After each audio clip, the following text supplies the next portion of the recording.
Hello friends, Annavaram reach అయిపోయి room తీసుకొని fresh up అయిపోయి టెంపుల్ దగ్గరికి వెళ్ళి వ్రతకథ టికెట్ తీసుకొని వ్రతకథ సామాన్లు తీసుకొని టెంపుల్ లోపలికి వెళ్ళి కూర్చున్నాం ఫ్రెండ్స్. వ్రతంలో స్వామివారి 5 అధ్యాయాలు వ్రత కథ.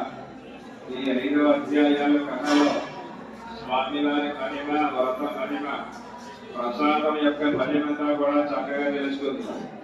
ఎవరో కూడా మాట్లాడకుండా మనసులోకి వేరే ఆలోచన.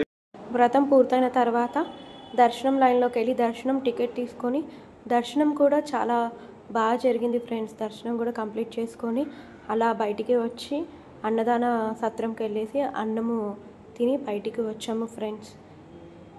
ఇలా మా వెడ్డింగ్ యానివర్సరీని సెలబ్రేట్ చేసుకున్నాము.